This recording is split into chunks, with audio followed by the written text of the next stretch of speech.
Hello students and coaching hub में आपका स्वागत है।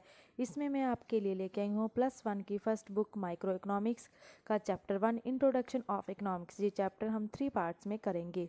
चैप्टर स्टार्ट करने से पहले मैं आपसे एक रिक्वेस्ट करना चाहती हूँ, आप मेरे चैनल को सब्सक्राइब, लाइक और शेयर करना मत भूलना। चलो शुरू करते हैं। इस चैप्टर में हम सबसे पहले करते हैं व्हाट इज़ इकोनॉमिक्स।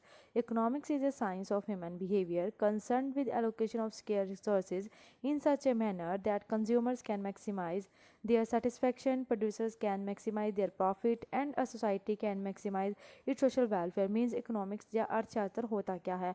अर्थशास्त्र मनुष्य के व्यवहार का अध्ययन करता है जो कि स्केयर रिसोर्सेज जो कम मात्रा में उपलब्ध होते हैं उनके द्वारा अपनी ज़्यादा से ज़्यादा ज़रूरतों को पूरा करना। जो उपभोक्ता है उससे ज़्यादा से ज़्यादा संतुष्टि प्राप्त करने की कोशिश करता है। प्रोड्यूसर जो उत्पादन करता है वस्तुओं का वो अपना लाभ ज़्यादा से ज़्यादा करने की कोशिश करता है। और सोसाइटी अर्थात समाज सामाजिक कल्याण को ज़्यादा से ज़्यादा करने की कोशिश करता है। अब हम करते हैं ओरिजिन ऑफ इकोनॉमिक्स के इकोनॉमिक्स जो शब्द है वो कहाँ से आया।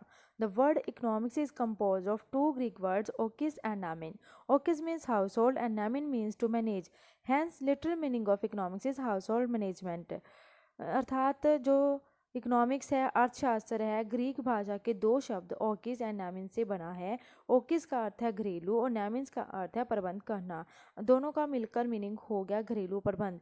यहाँ से इसकी उत्पत्ति हुई है बट इसका स्कोप यहीं तक सीमित नहीं है, इसका स्कोप वर्ल्ड लेवल तक है। अब हम कहते हैं evaluation of economics as a subject. Economics अर्थशास्त्र एक सब्जेक्ट के रूप में कैसे बनकर उभर कर सामने आया। Economics was known to be political economy in the beginning. Chanakya who is known as Kautilya had also discussed economic and political aspects of state administration in his famous book Arthashastra. Likewise, Plato and Aristotle also considered economics as related to state administration and household management. जो economics है वो as a subject आया, सबसे पहले इसको political economics से जाना जाता था। शुरुआती तौर पर इसको पॉलिटिकल इकोनॉमी के नाम से जाना जाता था। चाणक्य जिसे कौटिल्य भी कहा जाता है उसने चंद्रगुप्त मौर्य के वक्त अपनी एक महत्वपूर्ण पुस्तक लिखी जिसका नाम था अर्थशास्त्र। वहीं से इसका एज ए सब्जेक्ट उत्पन्न हुआ है। इकोनॉमिक्स को वहाँ से ही महत्वता ज़्यादा मिली है। चंद्रगुप्त मौर्य ने इस बुक में लिखे हुए रूल्स सिद्धांत के अनुसार ही अपनी इकोनॉमी अपनी अर्थव्यवस्था को चलाया था।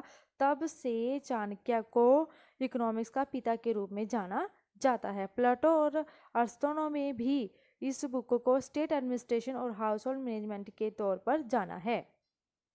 अब हम करते हैं definition of economics. Wealth definition given by the Adam Smith. Material wealth definition given by the Marshall. Scarcity definition given by the Robinson. Growth oriented definition given by the Keynes and Samuelson etc. Wealth definition जो दी थी Adam Smith ने दी थी, given by Adam Smith known as a father of economics. Adam Smith को modern economics के पिता के रूप में भी जाना जाता है। उनकी बुक का नाम है an inquiry into nature and causes of wealth of nations. उनके according economics is an inquiry into the nature and causes of wealth of nations. अर्थात जो अर्थशास्त्र है वह धन का शास्त्र है। According to Adam Smith wealth refers to the physical goods. धन के एडम स्मिथ के अकॉर्डिंग जो धन है वह फिजिकल गुड्स भौतिक वस्तुओं को बताता है।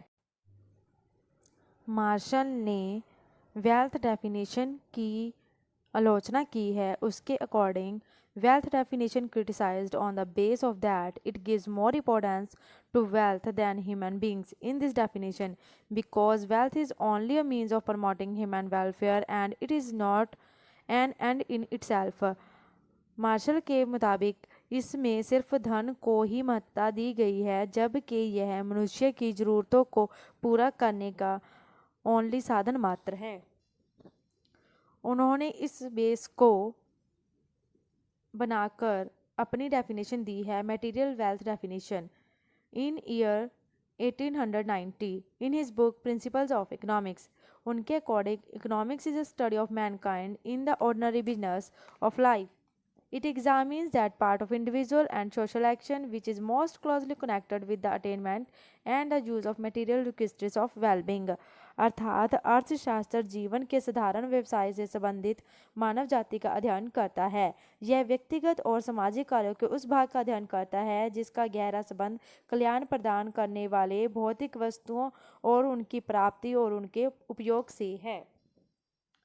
इसका भी क्रिटिसिज्म किया गया है रॉबिन्सन के द्वारा। According to Robinson, economics is not only social science, it is human science which is a study of all the human beings whether they are the part of society or not. Human behavior is not only depend upon physical goods, it also depends on services. Robinson के मुताबिक जो अर्थशास्त्र है केवल सामाजिक science नहीं है, यह ह्यूमन साइंस है। इसमें मनुष्य के व्यवहार का अध्ययन करना चाहिए, पर मार्शल की परिभाषा में सिर्फ फिजिकल गुड्स का अध्ययन किया गया है, सर्विसेज का नहीं। इसी को बेस बनाकर रॉबिन्सन ने अपनी परिभाषा दी है जो है बेस्ड है scarcity definition given by professor Lionel Robinson, book name an essay on the nature and significance of economic science in year 1932. According to him, economics is a science which studies human behavior as a relationship between ends and square means which have alternative uses. अर्थशास्त्र वह विज्ञान है जो विभिन्न प्रयोगों वाले सीमित साधनों और उद्देश्यों से संबंध रखने वाले मनुष्य व्यवहार का अध्ययन करता है। इसकी भी केन्स और सैमुअल्सन द्वारा आलोचना की गई है। According to them, this definition provides no solution to the economic problems and does not outline the strategy to promote human welfare. This definition made economics or science of choice or price determination only. अर्थात यह सिर्फ ये बताता है कि economic problem है क्या, but उसका कोई सोल्यूशन नहीं बताता, उसका कोई हल नहीं बताता है। यह सिर्फ ये बताता है कि हम कैसे प्राइस किसी चीज़ का निर्धारित कर सकते हैं और हम उसमें से क्या चीज़ चूज़ कर सकते हैं, पर उसका कोई हल नहीं बताता है। इसको बेस बनाकर आधार बनाकर ग्रोथ ओरिएंटेड डेफिनेशन दी गई है केन्स, बैनम, सैमुअल्सन के द्वारा। सैमुअल्सन ने अपनी परिभाषा इस प्रकार से दी है, economics is a study of how man and society choose with or without the use of money, no ample scarce productive resources which could have alternative uses, to produce various commodities over time and distribute them for consumption now or in future among the various people and group in society. अर्थात economics अर्थशास्त्र यह अध्ययन करता है कि किस तरह से मानव सोसाइटी में कोई सी वस्तु को चूज़ करता है, उनका चुनाव करता है मनी के साथ और बिना मनी के भी, और उन स्केर्स सोर्सेज का इस तरह से प्रयोग करता है, अल्टरनेटिव यूज़ करता है कि वह अपनी सेटिस्फेक्शन को ज़्यादा से ज़्यादा कंप्लीट पूरा कर सके। In the end we can say economics is a science of human behaviour, अर्थात इकोनॉमिक्स मनुष्य के व्यवहार का अध्ययन है जो कि आधारित है नीड्स पर, ज़रूरतों पर, जो कि अनलिमिटेड होती हैं, असीमित होती हैं। उन असीमित ज़रूरतों को वह पूरा करता है रिसोर्सेज से, साधनों से जो कि रेयर और अल्टरनेटिव यूजेस होते हैं, मतलब जिनकी उपलब्धता कम होती है और जो उपलब्ध साधन भी हैं उनका बहुत चीज़ों में प्रयोग किया जा सकता है। उनमें से उस मानव को अपनी कोई ज़रूरत को पूरा करना होता है, उनमें से चुनना होता है कि उसने कौन सी ज़रूरत को पूरा करना है और किस रिसोर्स से, किस साधन से पूरा करना होता है कि वह अपनी मैक्सिमम सेटिस्फेक्शन कर सके, डेवलपमेंट कर सके, वेलफेयर अपना सेटिस्फेक्शन लेवल ज़्यादा से ज़्यादा कर सके और विकास हो सके और उसका कल्याण हो सके। In that we can see economic states that economics is about the study of scarcity and choice, अर्थात अर्थशास्त्र उस चीज़ का अध्ययन करता है कि हम स्कैर्सिटी में से किस तरह से अपनी ज़रूरतों को पूरा करना है। Economics finds way of reconciling unlimited wants with limited sources, अर्थात हमने असीमित ज़रूरतों को सीमित साधनों से कैसे पूरा करना है। Economics explains the problems of living in communities in terms of underlying resources, cost and consumer benefits, अर्थात इकोनॉमिक्स यह बताता है, यह व्याख्या करता है कि हमने कम्युनिटीज़ की प्रॉब्लम्स को कैसे सॉल्व करके उनकी कॉस्ट को कम से कम अदा करके कंज्यूमर का बेनिफिट ज़्यादा से ज़्यादा करना है। Economics is about the coordination of activities which result from specialisation, हमने इकोनॉमिक्स की अर्थशास्त्र उन एक्टिविटीज़ के बीच में कोऑर्डिनेशन बनाता है जो अलग अलग एरिया से स्पेशलाइजेशन से आती हैं।